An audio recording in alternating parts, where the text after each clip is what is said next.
This is part 4 of Elder Paisios of the Holy Mountain. Spiritual Heritage. A young monk confided in me, for the sake of our benefit, that on April 4th, 1983, he visited the elder in his cell. He only wished to take his blessing, as he dearly loved him and greatly respected him. Father Paisios received him in his guest room, where he used to receive all the pilgrims when the weather was bad. After treating him to lokomi and nuts, he asked him the reason of his visit. The monk replied, "Father, I would like to ask you for a favor, but I don't know whether you can do it.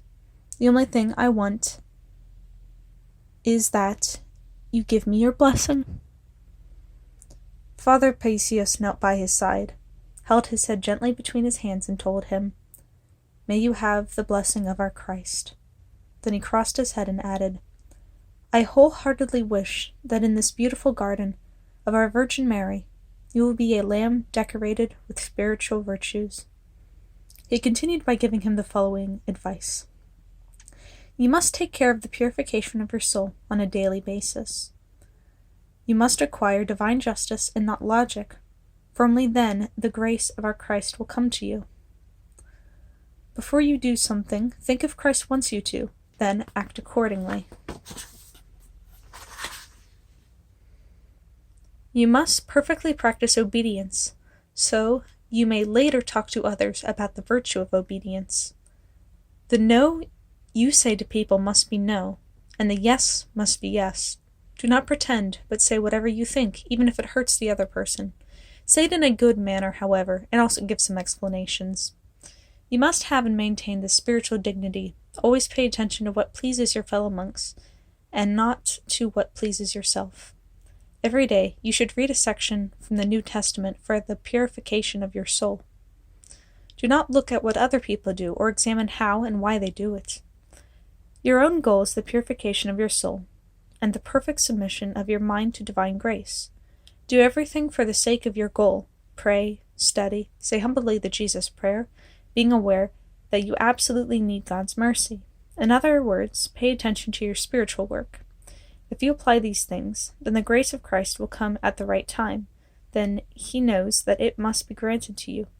In order for divine grace to come to us, Christ must be in some way to be touched by our love, our kindness, our humbleness.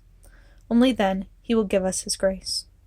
Moreover, the transmitter and the receiver, that is, Christ in our soul, must be tuned in the same frequency. The monk will do whatever Christ tells him, and Christ will do whatever the monk asks for, provided their frequency is the same. Otherwise, the batteries will be used in vain, that is, prostrations, prayers, fasting, etc. will be useless. These were the words that Father Paisios said to the young monk, and in a way to all of us, leaving them behind as a spiritual heritage of a father to his children. Based on this heritage, I will try to relay to you everything that I heard from the elder during the years I spent by his side. I would like to ask you, however, in advance to forgive me if, while reading this book, you detect certain personal points that shouldn't have been included. If this is the case, please use your positive way of thinking and ignore them. This way, my own empathy and egotism will not become the reason of depriving your soul from the wisdom found in the elder's words.